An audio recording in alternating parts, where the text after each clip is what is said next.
after the event as well. But just to introduce our leaders again, so myself, I work for the Information Lab along with Jack, and we have our other two leaders, Beth and Jar, who work for Interworks, and this is Jar's first time attending a Tableau Prep user group. So would you like to do a quick introduction, Jar? Sure. Hey, everybody. How's it going? My name is Ja. I'm based in Singapore and been working with Tableau for the past 7 or 8 years. So really excited to be speaking to everybody. And yeah, don't hesitate to reach out if you need any kind of help or information around Tableau desktop or prep. And looking forward to working with everybody. Awesome. Thanks so much, Jar. Okay, so with all that kind of housekeeping and admin, then I'll hand over to our speakers. So our first speaker today is Luke Donovan, a colleague of ours from the Information Lab. So he's going to be talking us through an end-to-end prep workflow connecting to Salesforce and how you can automate that data refreshing. Then we'll have a quick break to do some more networking, so discuss what we've seen in Luke's presentation. You'll have a chance to do a Q&A as well. And then we'll hand over to Darragh, who's going to talk all about prep in a kind of more theoretical sense and the importance of data prep, and really looking forward to that talk as well. So Luke, if you'd like to come to the stage, then we can get started with your presentation. Sure, thanks Jenny. Hey everyone, good morning, good afternoon, wherever you're joining us from today. Just a quick introduction to me. As Jenny mentioned, my name is Luke and I work for the Information Lab as a data school consultant. So I am currently in my last placement of 4, and I've worked in a variety of different sectors. I've worked in professional services, I've worked for pharmaceutical, media, and now I'm in my last placement working in the banking and finance sector. And all throughout my placements, I've used a variety of different technologies, but during my second placement was when I really became accustomed to Tableau Prep, and specifically Salesforce Analytics as well. So some of the things we did, we looked at what opportunities were won in the last month, what opportunities had been lost in the last month, how many opportunities had we gained in the last month, and what we had in terms of value, in terms of current pipeline value as well. So a whole variety of different things, and I was really impressed with how kind of streamlined the process was from connecting to Tableau Prep directly to Salesforce.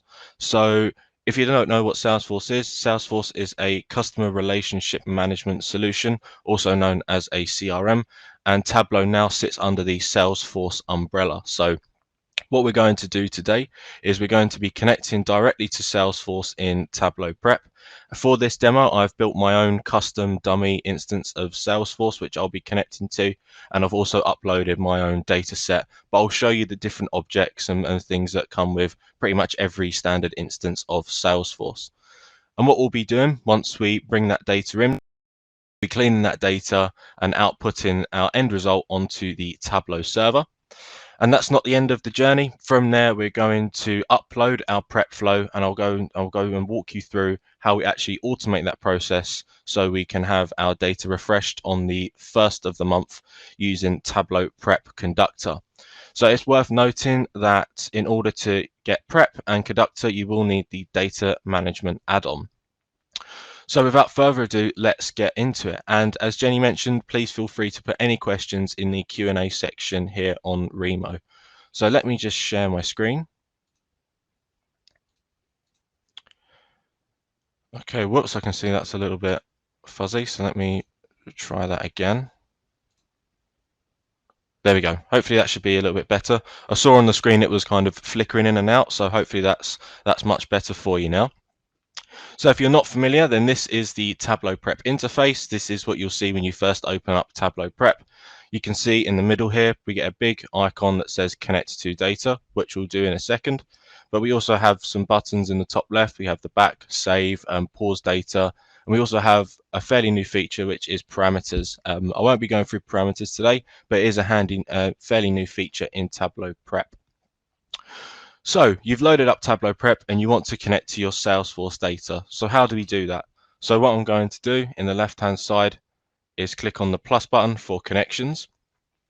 And the great thing with Tableau Prep is we can use a wide variety of different data sources all in the same flow. So what you'll see later on today is that we're going to be connecting to Salesforce, but we'll also be using an Excel spreadsheet lookup table. So further on in the workflow, a little spoiler alert for you, we're going to be converting our data from local currency to US dollars.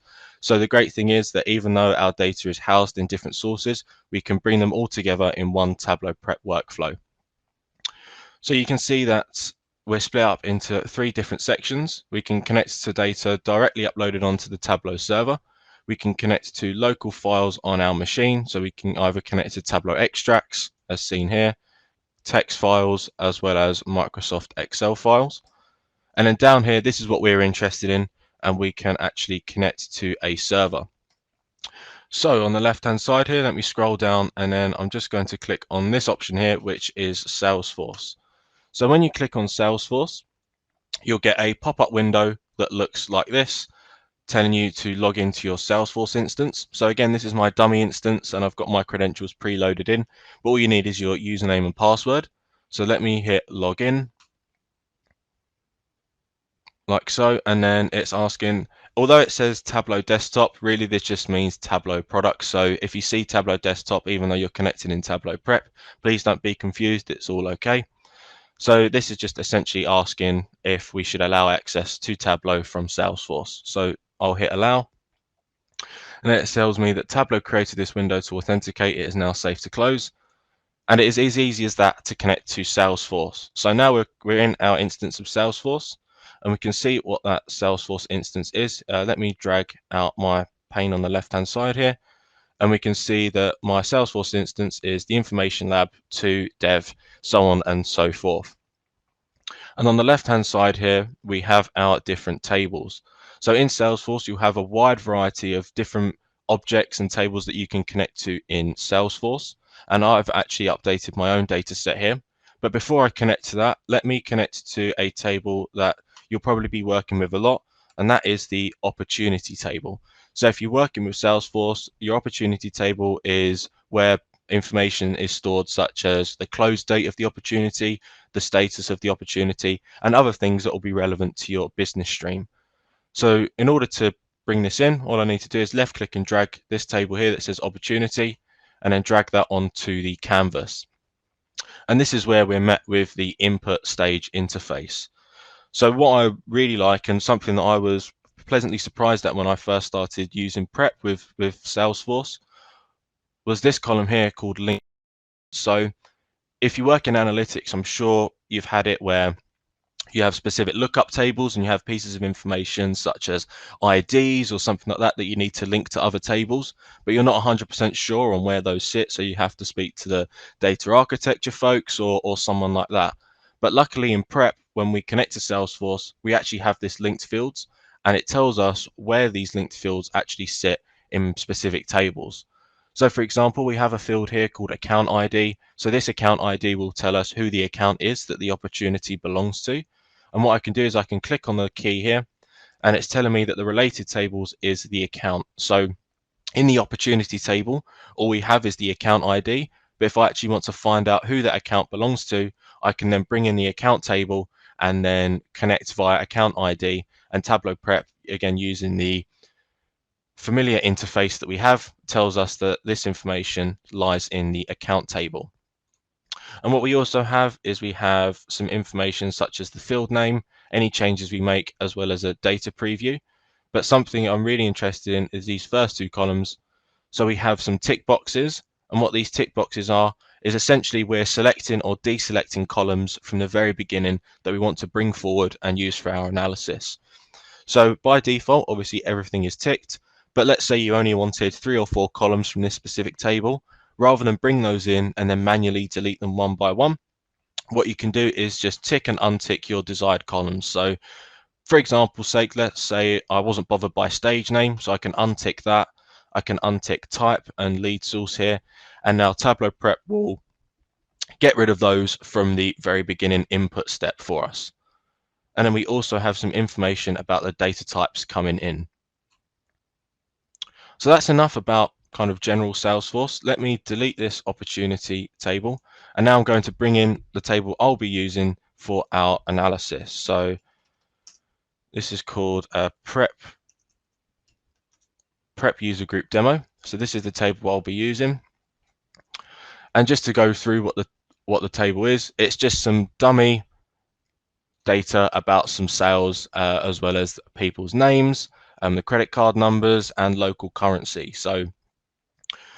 But the issue that we face is that when this data comes into Salesforce, every time a new month is entered, it adds on a new column. So we can see here that we have February 2020, March 2020, we have August, September, October. So rather than our date fields sitting in one nice column, we're actually getting those in separate columns. So that's something we can look at later on. We also have this information at the very beginning that is specific to Salesforce. So we have IDs, the owner IDs, is deleted, name, so on and so forth. However, for our analysis, I don't actually want these first few columns, and I'm not really bothered by them.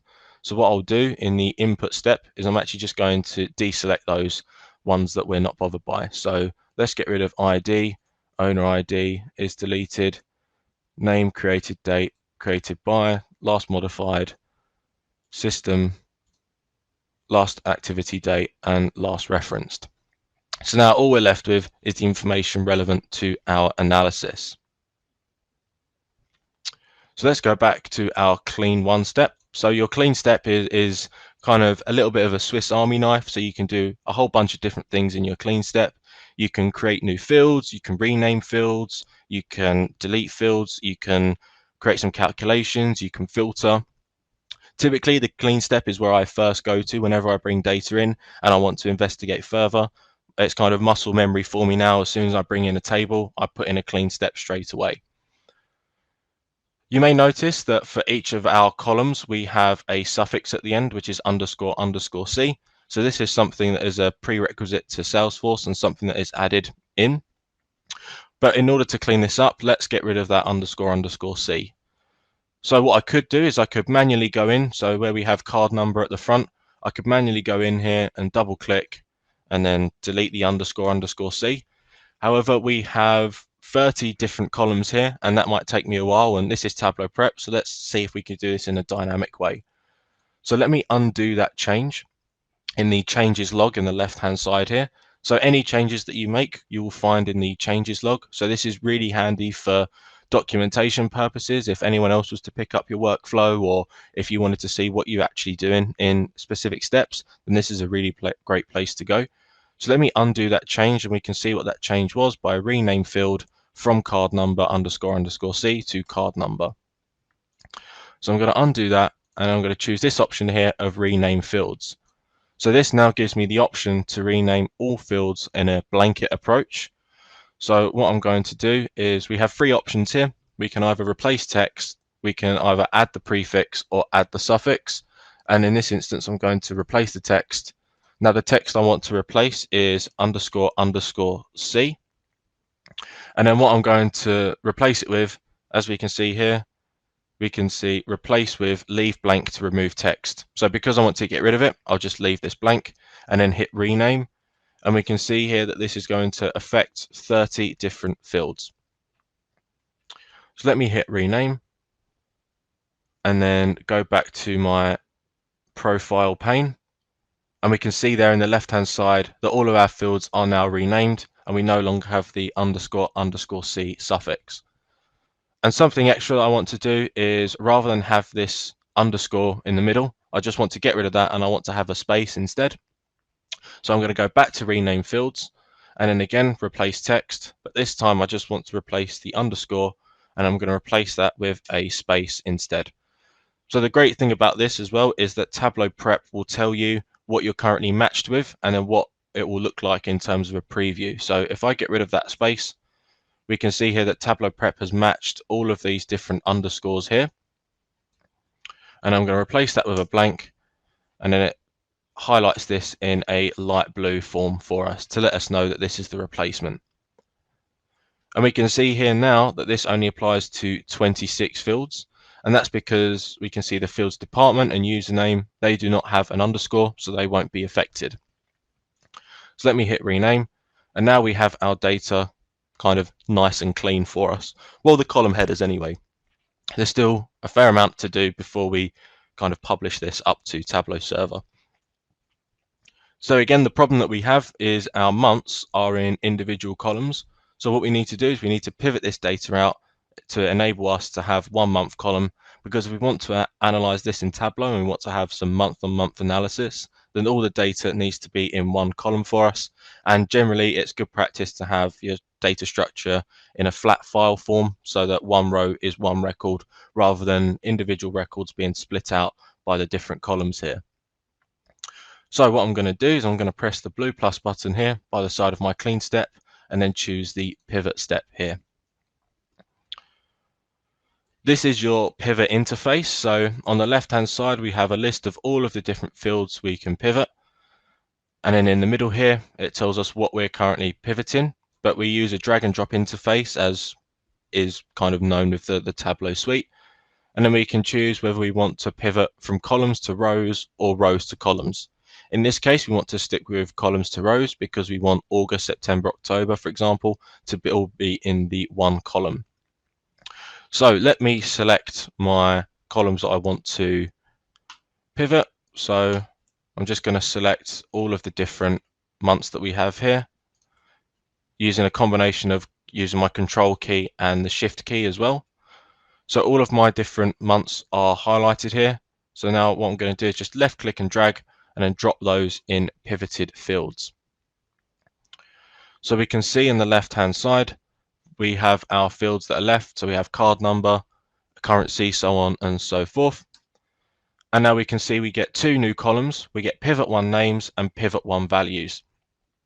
To me and you, we kind of know what those pivot 1 names and pivot 1 values are. However, for someone else picking this up, or again, if you want to analyze this in Tableau, this doesn't really mean much. So what we're going to do is we're going to rename those, but we can do this in here in the pivot results. We can double click here and rename these. So you can either do it in the pivot step, or generally for me, I've kind of got in the habit of any sort of general data cleaning. I like to do it in a clean step. So let me click on the plus button and clean step. And we're just going to rename these pivot 1 names and pivot 1 values here. So rather than pivot 1 names, I'll call this month of sale. And then pivot 1 values, I'll call this sales value. And then in brackets, I'm just going to put local, as we know that this is in the local currency. So as I hit enter, you may see that using the visual profile pane here, we can see that for our sales value, we have a whole bunch of null values. And the reason that is because for one person to have a sale value, that sale can only happen in 1 month. But because we had our sales values, if I go back to this clean step here, because we have our sales values all split out in the different columns, it means that this person, so we have Rudy here, because of the way our data is structured, Rudy has values for every single month, but Rudy may not have necessarily placed an order in all of these months, so that's why those values are null. So what we need to do is we need to get rid of those null values. So and the great thing about this visual profile pane is that this null value here, all I need to do is I can click on that null value. So by clicking on the null value there, 2 things happen. We get our results pane here at the bottom. We get that filtered. I like to call it a soft filter, because it's not actually filtered in the data yet. We're just filtering kind of visually. And then we also get some what's known as proportional brushing on our other fields. So this is essentially showing us, hey, you've out of April 2020, all of the blue highlighted area is null. But in order to actually filter, so I want to exclude all those null values. And in our top pane here, we get 2 options. We can keep only or exclude. So I'm going to hit exclude. And filtering in Tableau Prep is as easy as that. So what you could do is, you could use this method, or alternatively, you could create a calculation in Tableau Prep and say sale value equals null or is null sale value, and then keep only false or something like that. But I find this way a little bit easier and kind of less confusing. Also less steps in the Tableau Prep flow as well. So now we can see our data is all nice and clean. We've got the month of sale, we've got the sale value locally, card number, so on and so forth. However, our stakeholder, they want, when we eventually put this in a Tableau dashboard, they want the numbers only presented in US dollar form. So what I'm going to do is I'm actually going to bring in a static lookup table to incorporate into our Tableau prep flow. So because it's a local file, there's one of two ways you can bring this in. I can click on connections here and click on the plus and then go to Microsoft Excel. And we can see here that I've got the currency rates in a folder here on my local drive. So I can double left click on currency rates and bring that in as a local Excel file. And we can see here sheet 1, and then again we get that visual pre-pane. And then viewing clean data, very simple. We have the currency and then we have the exchange rate to US dollars. So that's one way you can bring in a local file. Or if I delete that and then open up my file explorer, we can also bring in currency rates directly from our file explorer and then left click and drag that in directly into Tableau Prep. Let me delete our other instance here and then carry on from this step.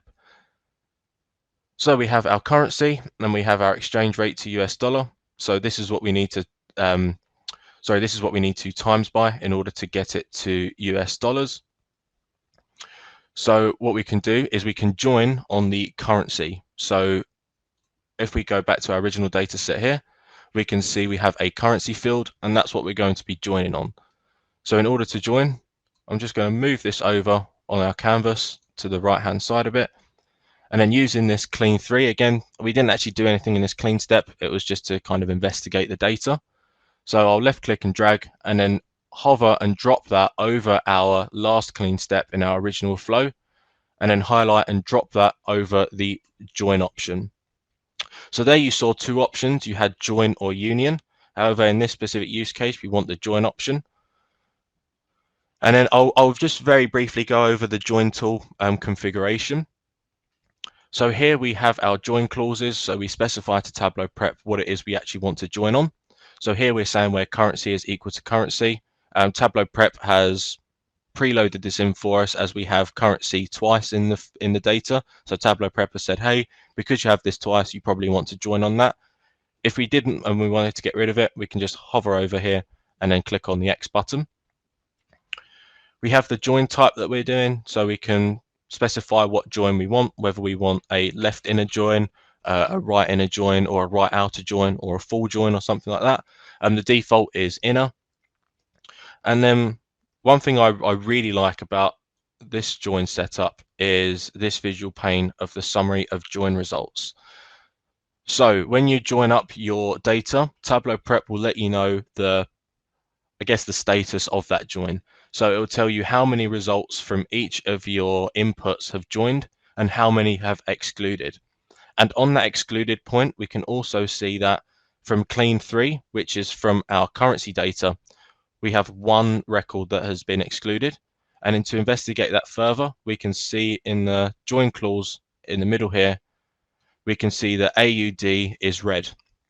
So we can visually see that Australian dollars has not been included in our join, and that might be because we don't have any data in our original data set that is set in Australian dollars. So that's fine. I was expecting that. Just because we don't have Australian dollars doesn't mean that this needs to join. This is just our lookup table. So that's fine. So from here, let's now convert our data to US dollars. So I'll click on the plus button here and then clean step. And we can investigate what we have here. So we now have two extra fields on the end of our data set. We have currency -1. So currency -1 is the currency field from our lookup table. And the reason Prep has put in -1 is just to let us know that this is from the secondary data source rather than the primary data source. And we also have our exchange rate to US dollar. So because we don't actually need two currency fields, what I'm going to do is I'm just going to remove this second currency field by clicking on the ellipsis here, just seen here in the visual pane, and then remove, just to get rid of that from our analysis. As like I say, there's no need to have two fields there.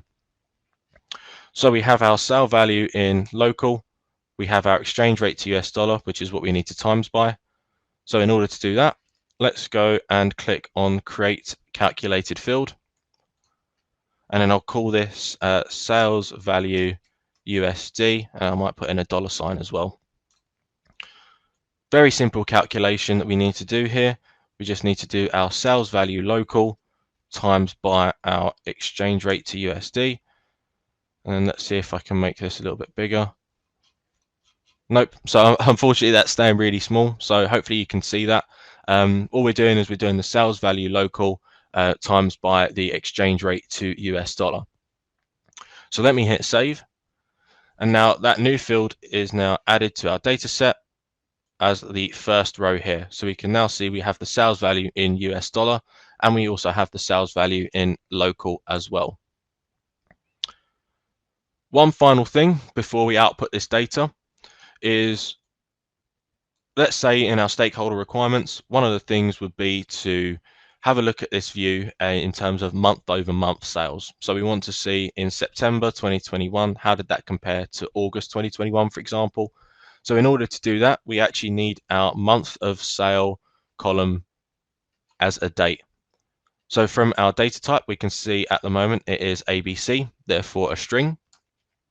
So as the data is nice and clean and it's in a nice, easy format, what I can do is I can click on this ABC and then convert this to a date just by clicking on the date icon there.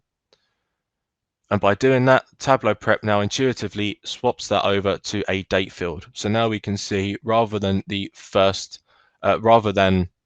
September 2021, we now have 01/09/2021, and that's actually recognized as a date.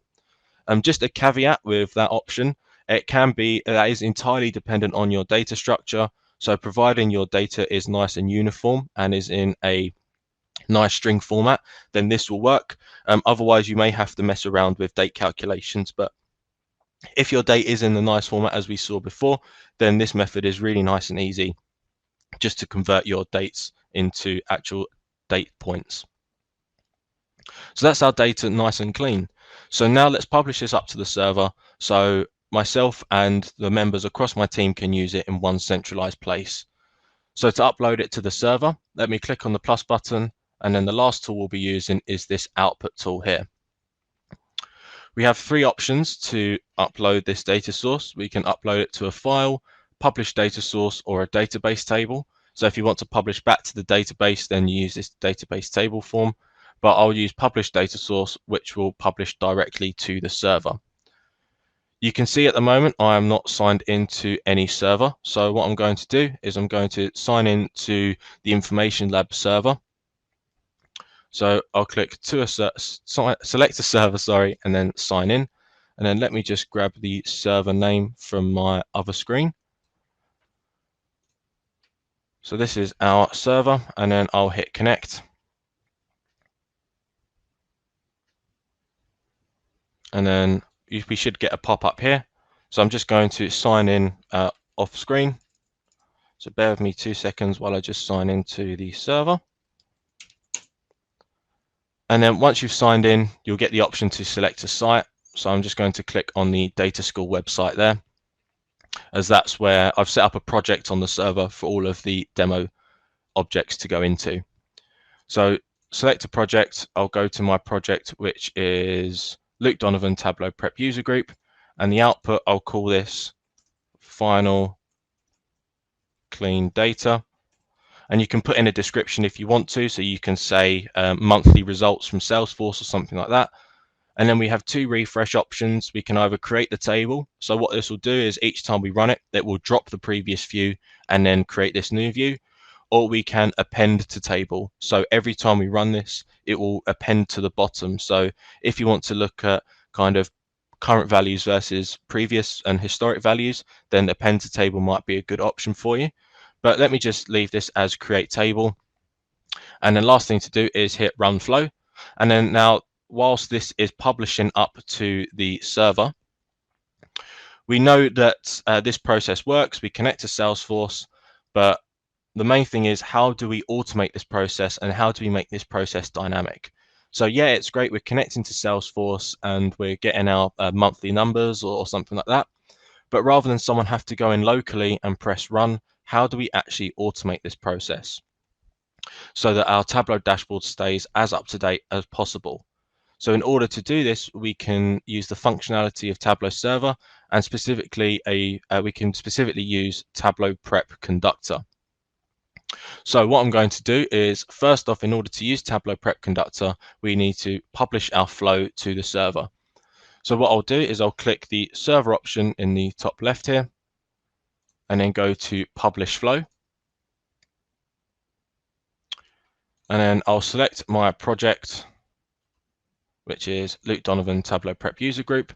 Let me give this a name. I'll just call this like monthly Salesforce flow or something like that. And then description, I'll leave as test. And now this part is really important. So we can see the connections here. We have one uploaded file. So that would be our lookup table. So when we upload this, our lookup table will kind of be embedded and packaged in the flow. However, we have this message here, which says direct database connection. So we get an error, I say error message, it's more like a warning and a prompt at the bottom here. So one or more connections prompt for authentication. So what that means is whenever we use the Salesforce connection, we need to be authenticated and we need to embed some credentials in this workflow. So in order for this to run on the server needs to have some sort of credentials to go to actually log into Salesforce and basically authenticate this connection. So what I'll do is I'll hit publish, and then this will publish the workflow up to server for us, and then we'll be met with this view here. So this is our workflow. Looks very familiar. It's basically the exact same layout here. But I'll just show you how we embed our credentials so that this workflow won't fail. So on server, you go on the top right hand side to your profile, and then I'll go to my account settings, and then where it says security here and then save credentials for data sources, just scroll down to Salesforce here and then click on the add button. And then when you click on the add button, you'll get a pop-up to put in your username and password, and then those credentials will be embedded into your account so that whenever the Tableau Prep workflow tries to run, it will take those credentials, sign in, and then run the workflow for you. However, let's go back and now let's actually automate this process. So, we're halfway there. It's on the server. We don't have to run this locally anymore. We can click on the run button and actually run this on the server. However, wouldn't it be nice if we could kind of forget about it almost and have this set up on a schedule? So what we can do using Tableau Prep Conductor is actually create a schedule for this workflow to run. So in order to do this, I'll click on Create New Task here. Now, two things to go through. We have what's known as a single task. So this workflow will run in isolation. It's not dependent on any other workflows. We just want to run this workflow. But we also have what's known as linked tasks. So if this workflow is part of a wider process and you need workflows to actually run in order of each other, then you can set these up in linked tasks. So you can have your kind of prerequisite workflows run first, and then you can set it up so that this workflow runs last, so the data streams in the exact order that you need it to. However, in this case, we need just a single task, and then we select the outputs that we want to run. So you can set up a refresh schedule for different outputs. So if we didn't want all of our outputs to be on the same schedule, then we can set different schedules for our outputs. However, in this case, we only have the one output. So all I need to do is go on select a schedule here, and we can see that we have a variety of different schedules. So we have the first day of the month at 1 AM, we have every weekday at 2 AM, we have every hour, so on and so forth. So some of these options come preloaded with Tableau Server. However, what about if there's a schedule that isn't here, and actually there will be a schedule that suits your needs more? So there might be a use case where you need to run the flow on the 15th of every month. What we can do on Tableau Server is actually create our own schedules. Now, it's worth noting, if you're using Tableau Online, then you can't create your own schedules. You can only use those that are preloaded. However, with Tableau Online, you do get a lot more preloaded options than you just see on the screen here. But let me just walk you through how we actually create our own schedule. So on the left-hand side, I'll click on Schedules and then click on New Schedule here. So name, I'll just call this Luke Test for now. but in your case, you might want to call it 15th of every month or something like that. The type we want is a flow, as we're running our Tableau prep flow. So this will be a flow type. The priority you can change. So this kind of depends on how important your task is. And then the execution is either parallel or serial. So whether your flow can run at the same time of other tasks on the server, or if it needs to kind of wait in line, basically. And then here under frequency is where you change how often you want the schedule to run. So whether you want it to repeat daily, hourly, weekly, or monthly. So in our case, it will be every month. And then I can change the time as well. So you can change it in 5-minute increments. So let's say 8:30 in the morning, so that when we log in, our prep flow is already run. So when we log in, view our dashboard at 9 a.m., the data is already refreshed. And then I want this to refresh on the 15th of every month. So using the calendar here, I'll just pick the 15th. And then that is our schedule created. So all you'll need to do, I won't actually create the schedule, but all you'll need to do is hit create. And then that option will now be available for you to use for your Tableau Prep Conductor options. But let's go back to our workflow. So I'll go to Explore. I'll go to my favorites and then go back to our prep flow here. And then create new task and then select a schedule. Let's say I want this workflow to run on the 1st of the month at 1 a.m. All I need to do is click on that and then hit create task here. So once you hit create task, that's the task created. So click on that nice blue button there.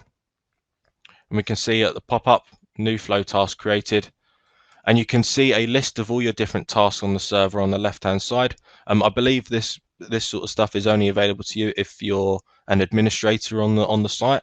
So some of these may be controlled by your IT departments.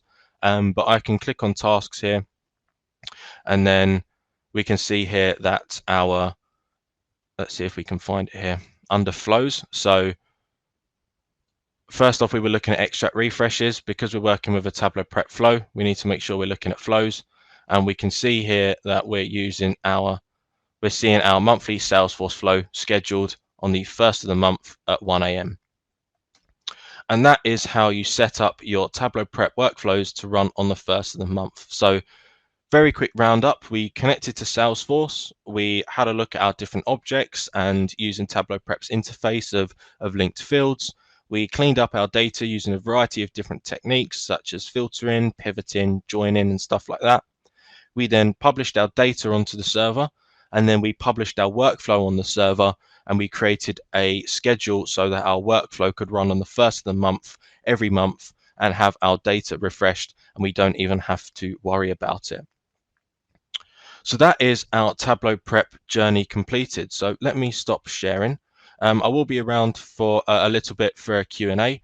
Hopefully that was useful for you, and we can kind of know now how we actually schedule those workflows. I'll hand back over to Jenny for a little bit of an outro, but thank you very much for your time this morning, this afternoon, this evening, wherever you're joining us from, and feel free to ask any questions. Thank you. Lovely. Thanks so much for that, Luke. That was such a great end-to-end journey. Like, you explained every part so well of what you were doing and why you were doing it. So I think that's a really useful use case. So thanks so much for sharing that. There's no questions at the moment in the Q&A. So I would suggest if anyone does have questions that maybe you go and find Luke at his table. Oh, I say that. There is now a Q&A in there. There's a question here from Hitesh saying, does the priority impact even if we selected a single task? So there was the default of 50 there for a single task. So would you like to answer that, Luke? Great question. To be honest, I'm not 100% sure, just because usually in my experience, priority is usually left at the default of 50. So I'm not 100% sure on that. Jenny, do you know, or? Yeah, so again, not super familiar. Definitive answer here, but so I'm not really sure what the question's asking there, Hitesh, is in. I know that when it's a lower priority, that will mean it's more likely to go first if, say, there's lots scheduled in a series. But generally, yeah, it's kind of everyone wants their flows to be the most important, don't they? Yeah, So it's exactly. generally left to default. I think that there isn't, the 1 would be the lowest option there, Hitesh, and then 100 is the lowest priority. So 1's the highest priority. Yeah, so yeah, adding more on the priority if so on the server, not to get into a server rabbit hole here, but you have different cores and kind of processing power on the server. So as the first of the month is probably a really popular schedule to have. You might have 50 workflows that are all trying to run on the first of the month, and your processing power may mean that you can only run 4 workflows at the same time. Then that's when priority will come in. But as Jenny mentioned, everyone will think that their workflow is kind of the most important. So generally it is left as a default, and your workflow will run. But I believe if kind of resources are all used up, then it will take priority into account as to where that fits in the schedule. Brilliant. Hopefully that helps answer your question there, Hitesh. I see that we've got another question from Todd there. Do you need to edit the publish flow each month to add a new month field to the pivot step? Great question. So in the use case that I use, you will need to, but you can make that dynamic so that each of the month fields will be pivoted out. If you want, Todd, I can have a look at that offline and kind of grab your email or something. I can forward you the answer, but there is a way in which you can make that dynamic, yeah, rather than having to like manually select all of the different month fields. Yeah, the wildcard pivot is Yeah. a great option there. That always blows my mind when I'm like, oh, it's great. Yeah. Just works, doesn't it? Cool. Awesome. So if there are any more questions, like I say, grab Luke quickly in the networking break. We'll take a short break for a little bit of networking, and then we'll come back for Darragh's talk. So great. Awesome. Hopefully everyone had a chance there to have a little bit of a chat about Luke's talk. So I would like to welcome to stage Darragh to talk about data prep as a skill set, why it's important, and sort of share some of the love for the skill set that we all enjoy as well. So Darragh, if you're able to turn your camera on and come up to the stage, then hopefully that's working. I'm not sure how to get to the stage. Am I on the stage now? Yes, Okay. yeah, front and center. Okay, I'm just I gotta share screens. Hopefully I don't stuff this one up. And then I'm going to, Perfect. so hopefully you can see my full PowerPoint screen and none of my notes or anything like that. We can see your full PowerPoint screen. I can't see Remo at the moment, so shout out if there's any issues. But so yeah, hey everyone, I'm Darragh. Thanks for coming along and sticking around to hear me talk about the underrated art of making data usable. So I'm talking about data preparation, but perhaps more in a philosophical fashion. I'm not really talking about specific techniques or solving problems like Luke just did. It was really handy to have Luke present that, because it's like part of what he demonstrated it helps me out in this talk. So essentially what I'm talking about today is that, I think data prep work in the kind of the practice of doing data kind of gets a bit of a raw deal when it comes to, that practice of doing data, particularly be that in analytics or data science or data visualization space. And I actually think it deserves a lot more prominence. And this talk is kind of like my first step in trying to work out some of these ideas. So I'm actually hopefully to get some reflections from the people here about, what you think about how important data prep is to your careers or your work or your practice. So what I'm going to do, quick rough outline, I'm going to blast through this. I'm arguing, that the skills required to prepare data are essentially chronically underrated, despite it being a critical practice of data work. I want to outline, what data preparation skill set is and why these skills are important. I want to kind of show what I mean when I say data prep has a poor reputation and why it's often portrayed negatively, and question why this might be. And I'm also keen to hear if people disagree with this point. This is kind of my opinion in many ways. And I've got some examples, and then finally suggest some ways as preparation advocates how we might improve the standing of this key skill set within the wider community. So just to quickly show that I'm not exactly a charlatan, I haven't just rocked up and started using Tableau Prep last week. I have been doing data related work for about 20 years now. Started off doing a Bachelor of Information Systems. My first part of my career was all about building databases, doing a lot of SQL. And then I kind of moved into the business intelligence space, got exposed to data warehouses, tools like business objects. And I also did a graduate diploma in analytics, where I worked with SAS, R, Cognos, SPSS. These are all kind of data tools which often have data prep angles to them. In the later part of my career, I've worked in strategic analytics with an increased focus on visualization, doing a lot more R, a bit of Power Query via Power BI, and also a bit of Tableau Prep as well. So I'm familiar, quite familiar with the product. But I joined JLL, a large global property company last year, where basically we use Tableau Desktop and Alteryx, which is a Tableau Prep competitor. But I use that daily, but I still dabble in R in my spare time, when I get some spare time. So I'll keep going. Why I think data prep is underrated. So obviously analytics and data science are very highly desirable skill sets within the industry, just generally at the moment. But I think there's a lot of ignorance of the effort that goes into producing data products, be they visualization or machine learning models. And I'm not talking about the people in this room, because obviously everyone's interested in preparation here. We're all probably very well aware of the amount of work that goes into sometimes producing a thing like a data visualization. But I don't think I'm alone in this, and this is kind of my I guess the point of my talk. So here's a quote from, I'm sure hopefully everyone knows who John Byrne Murdoch is. I'm assuming people in the UK do, because he's quite a prominent data journalist. And here's a quote from him when he was interviewed by Andy Kirk a few years ago, where he talked about the data gathering process and cleaning analysis stage of any visualization is massively understated.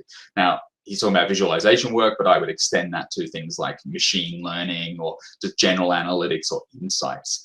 And what I want to kind of point out that actually is data prep is really a critical skill if you work with data. This chart that you see here, when I was starting off this talk, or preparing for this talk, I actually put a survey out in the wild amongst the Twitter data fam, a few Slack channels I'm along with, Data Visualization Society, and asked people like who worked with data, how they rate how critical data prep is to their their day-to-day work or their career.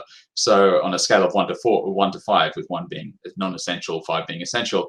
Now, I wasn't really surprised by the results. I had about 50 respondents, where nearly 100% like rated at 4 or 5, like essentially critical to their work. And I was trying to think, why do people work with data, think it's a critical skill? Well, I'm going to contend it's actually for 3. Here's a little quote that one of the survey respondents put in that I thought really kind of summed up why the whole idea of it being critical. It's preparation is vital. It's the reason why is incorrectly encoded data can lead to misaligned decisions or solutions that take a lot of grunt work to maintain. So the reason why I think people, in the data prep world, data practitioners, think that data prep is a critical skill is primarily, I think, for 3 reasons. Essentially, we often have to work with very poor quality raw data. Like, for instance, we work with data sets that will have issues with date formats, missing data, duplicate records, etc. We also have to work with data from often a very large variety of different systems. And then thirdly, the tools that we have are often quite complex to use. And that means a large amount of time is often required to do data preparation work. So we are getting better. Like, you know, we've got tools like Tableau Prep, which really simplify the process of doing data preparation work. And, you know, Luke's demonstration was quite good in it, kind of like simplified the whole kind of process of doing it. But still, there was some complexities there that, you know, like the everyday person off the street wouldn't be able to just come in and just learn immediately. So these are kind of 3 reasons why I think data prep is actually a critical skill, because we got some kind of boundaries that we're coming up against. To give like I'll just jump back to give kind of like a personal anecdote about some work I recently did. Now, this is a stripped down bar chart from some work I did for JLL. I don't want to I can't actually give the explicit details, but this will do for demonstration purposes. So what we see here is a bar chart. We've got this kind of red like item in the middle, and then it's amongst a collection of items. And what we're doing is essentially ranking this, benchmarking it against a whole collection of group of items. Now you might go, oh, that's really, you know, nothing particularly special.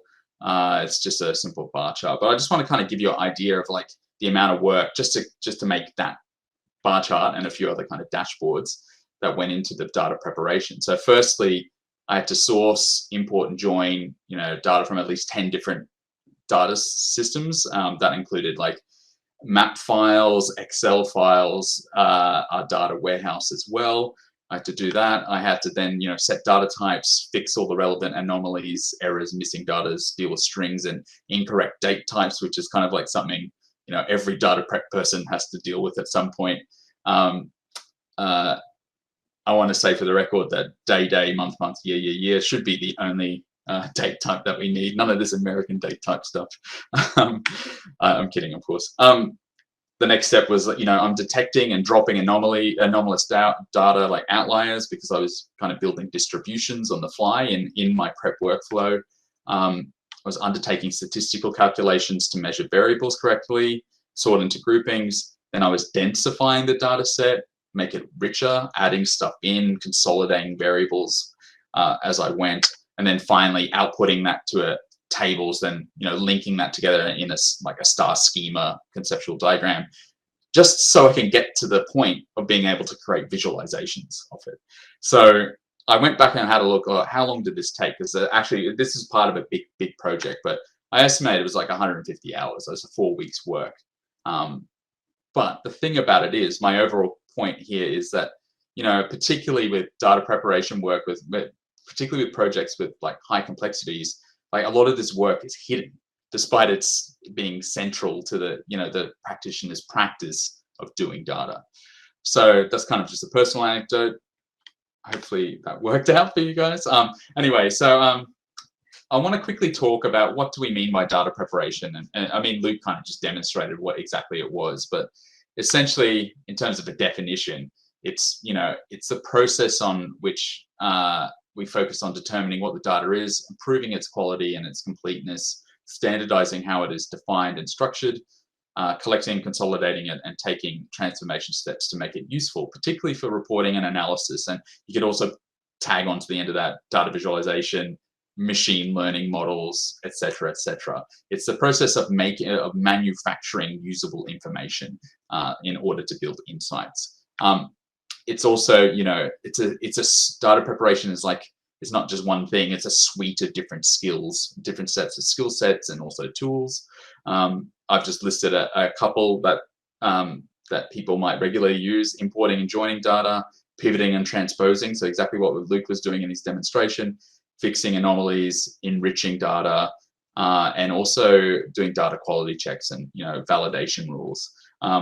There's also a heap of tools. I know we're in a Tableau Prep user group, but Tableau Prep isn't the only one. It's, you know, a really good one, obviously. But there's things like, there's code-based tools like R and Python, then process-based tools like Prep and Alteryx. SQL is kind of a code base, I guess. And even, you know, good old Microsoft Excel still is pretty huge in the data preparation landscape. So now that I've kind of talked about, you know, what I think data preparation is and why I consider it critical, I want to address like how the skills of data preparation are often talked about, not only within particularly amongst like our own data community. So how's it thought about within the wider community? Well, it's often thought that it's tedious. It's often called mundane, and it's also called janitor work, which I found quite interesting.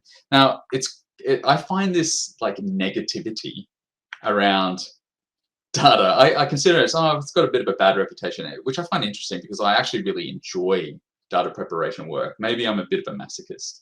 I'm not sure about that, but it's quite interesting to see that data scientists, analytics people think of it in such negative connotation.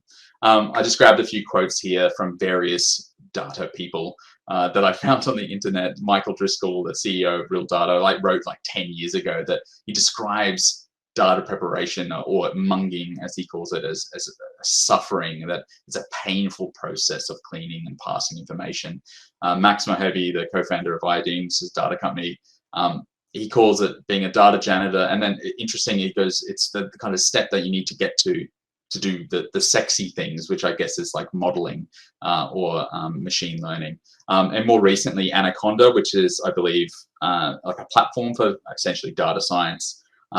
They did a report in 2020 where they interviewed a whole heap of data scientists, and they talk about it in terms data prep. They were disappointed to see that data prep takes so much time, and then it takes valuable time from the real work of data science, and it has a negative impact on job satisfaction. As I said before, I find this a bit weird because I actually really love data prep. So I'm not sure if other people share that view, but I've often seen data prep as talked about in negative ways. This is some data in a pie chart taken from, I think it's a Forbes study from 2016-ish. Sorry, I haven't got the reference there, so I can't remember off the top of my head. Which looked at what data scientists do day to day, and literally. When they did that, they were talking about it's about 80%. It's like a standard rule of thumb is done with is 80% of time is spent collecting and cleaning and organizing data. And what interesting happens is that's the exact same percentage think that is the least enjoyable part of their job. So definitely there is some negative connotations out there.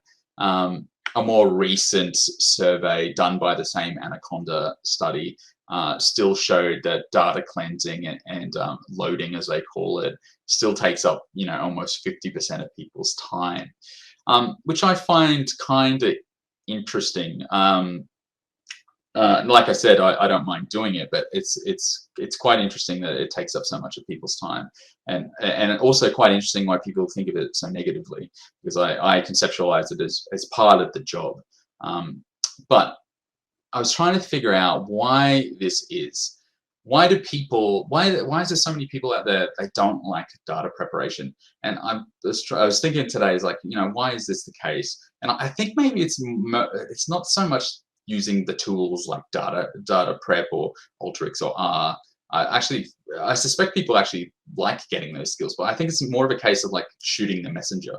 There's a couple of it becomes a victim of a range of forces in my view. For instance, to do data prep, it requires very specialist skills at the moment, even with tools like Tableau Prep and Alteryx, making it a bit easier. People are often dealing with very poor quality data in the businesses and institutions they're working, and there's often a lack of data governance. They also can't palm off this work to other colleagues who are not skilled, because they're often not skilled enough to take up that data prep burden unless they've been trained. Organizations often are victims of putting too much data in their data warehouse or data lakes. They just throw everything in there without considering, quality issues. It's more of a case of quantity over quality. These tools often have a steep learning curves related to specialist skills. And on the flip side, sometimes you only have access to tools that can't deal with complex data pipelines. Like, for instance, who's worked at a company who's just had Excel? They don't have anything else. I suppose they can go off and install R and Python, but then you run into that steep learning curve problem. They don't have Tableau Prep often, or they don't have Alteryx Designer or whatever. So this is kind of my theory as to why data prep kind of gets like rubber stamped with this like bad message. So that's kind of my thought. I'd be keen to think what people think about that. But when I mentioned that I did a survey when I was preparing for this talk, and one thing I asked in that survey is kind of an aside. I was asking people if they went to, say, university and got a qualification that had some aspect of like a focus on data. So for instance, if they did an information systems degree, analytics degree, or even things like econometrics, psychology, anything that, you know, occasionally you're doing like things with data sets. And I asked them like how much of their syllabus or their assessment in that qualification was devoted to, you know, discussing data prep. And like what is obvious from that chart I put up is like 47%, almost half, said there was like literally no focus on data preparation. So there's these people graduating with degrees, often like in data analytics, who don't do any data prep work, or literally don't get taught about like what it means to work as a data analyst or a data practitioner. Sure, they might learn things about R or Python, which have data prep aspects to it, but there's no kind of like formalized, often there's no subjects on like, this is how you do data prep, or this is, you know, often you will do, you know, pivoting, cleaning, adding, etc., etc. I just find that interesting, that considering that's such a massive part of the job, apparently. Interesting, a follow-up question to this is, when I asked people like how did they first acquire data preparation skill, I wasn't surprised by this. Most people who responded to my survey, about 50 people, said it's done on the job training. It's like, so, and I'm the same. While I learned SQL and learned how to code at my university, I didn't learn how to do like data prep stuff until like I actually started a job that had Tableau prep license and an Alteryx license. So it's quite that's quite interesting that basically they're not getting those skills from their university degrees. They basically, the industry is teaching them how to do it. And this, I think, may play into why it's got a bad reputation, because people are having to skill up on the fly. It must be frustrating and time consuming. So I'm just getting into the, I'm conscious of time, so just getting into the last part of my kind of melange of ideas. I was thinking, how do we uplift the reputation of data preparation? And I thought of three things that we can do, or three kind of areas to concentrate. Firstly, as practitioners, I didn't kind of go into this as in detail before, but I definitely think there's a place for practitioners to essentially explicitly outline, you know, the work that they have done when they're building like a data product. So be it like a visualization, series of insights, or a model of some kind. Don't be afraid to say, oh, this took me like 40 hours. I think that would be useful, particularly for people who are new to the industry, to understand, or thinking about joining the industry, to understand that, you know, it's not like you're going to be presented with a perfectly clean data set and be able to build like a radial Sankey diagram like straight off and get some magical insights and then they're just going to appear. That often you have to be prepared to do the hard yards. I think we should be, as practitioners, communicating that. On the flip side, industry should come to the party and, you know, limit the amount of poor quality data circulating within their systems. They should enforce data governance rules and minimize that rubbish of rubbish data undermining the analytical effort, and making data prep a bit easier perhaps, and shortening the time frame. I think that time frame to do it so people can get to that allegedly sexy other work. And the last way, and I've touched on this, education, particularly if you're doing a university degree or something like that, should definitely, I think, teach general data preparation techniques. Doesn't have to be a whole subject. Like at least focus a week on talking about data prep. I know when I did my analytics degree, there was no talk about like how to do what Luke just showed us. There was no kind of like talking about clean data, adding variables in, pivoting, etc. And I think, and I know many people prefer to learn this by self-education, or they'll get it by their employer. But I do think there's a place for universities to, instead of like focusing on the latest buzzwords like data lakes or something, or those kind of things, they should definitely be teaching, you know, what you might be actually using in the workforce. But, and the final thing I want to point out, you know, as practitioners, how do we get better? And and I think this helps with promoting data prep is participating in those community challenges and talking about them publicly, whether that be on social media or talking to colleagues. So I've highlighted Prep and Data there because it's one I'm a big fan of. Alteryx do their weekly challenges. The R community to do Tidy Tuesday, which has a bit of a visualization angle as well, but also has data prep. We also encourage where you work to implement something like a gamified learning program. I'm kind of giving shout out to my colleague Fiona Gordon at JLL, who we have a thing called the Alteryx Adventure, which is kind of we upskill not only our own teams with data prep skills, but we also open that up to people who might not be in the BI team, that they can, essentially gain those skills without having to, pay for courses, etc. But I think that's a good way of promoting, not only upskilling, but also promoting, the art or the practice of data preparation. So that's me done. I'm going to leave you with some concluding thoughts just to kind of sum up. I'm arguing that data preparation, despite its importance, is a bit tragically underrated, and it's a bit unfair considering how central it is to our work. Talk to you through what data preparation involves, at least from a theoretical framework. Talks about why it seems to have a bad reputation, and shown some ways perhaps the industry or the data prep practice might be able to uplift the discipline. So I'm really keen to hear your thinking about this, either right now, like in the Q&A session, if we have time, or you can drop me an email or nab me on Twitter. I'm quite active. So I'm thank you so much for you guys sticking around and listening, and thank you to the user group for having me along and allow me to kind of spit out these kind of random thoughts about the philosophy of data prep. So yeah, that's me done. Brilliant. Thanks so much for sharing that, Darragh. So much of what you were saying was just like pinging off ideas to me and being like, oh yeah, like that's such a good point. I hadn't really thought about it. Like particularly like the university thing, like gosh, like thinking about the projects I did at university using just really painful like Excel manual cleaning, and how I would blame, Excel for that. But really it was more like, yeah, I just needed better understanding of what I was supposed to do. So no, thank you so much for sharing that. If there are any questions, then please do drop them into the Q&A for Darragh. I have one quick question as well. I was wondering, do you think that some of this frustration comes from it's hard to kind of show you're working? People just kind of see, they maybe don't even see the messy input, they just see the beautiful clean ones. So.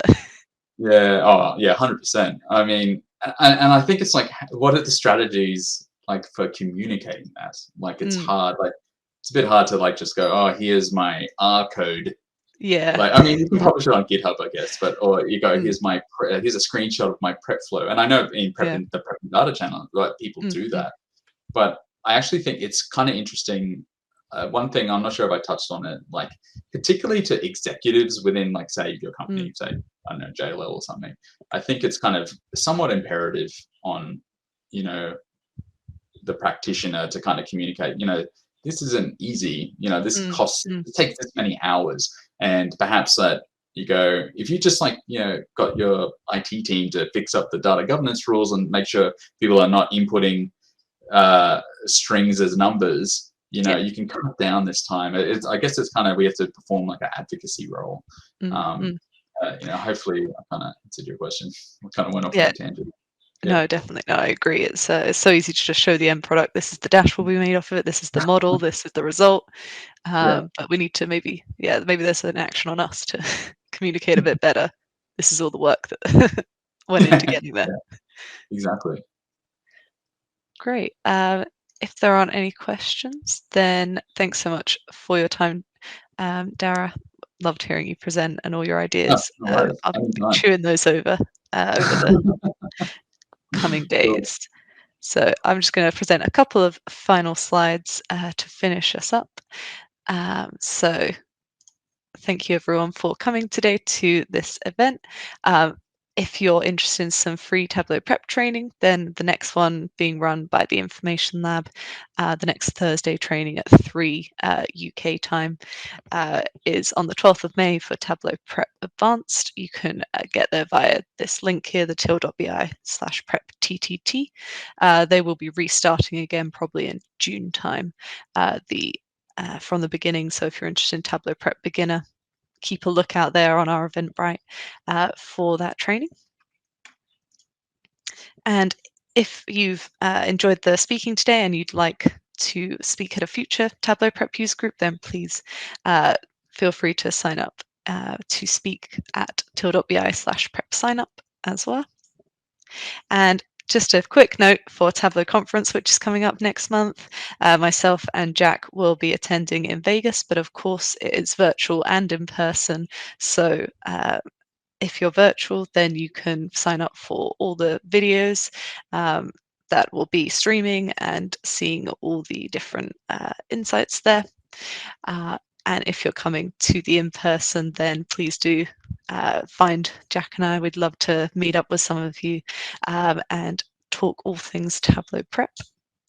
And your actions for how to register for TC are here, so tableau.com/conference.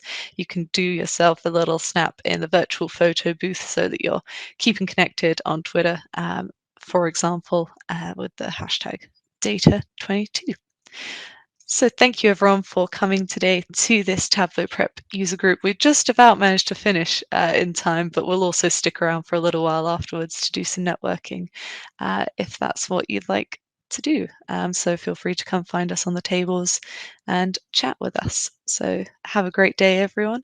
Thank you so much for coming, and we'll see you at the next one.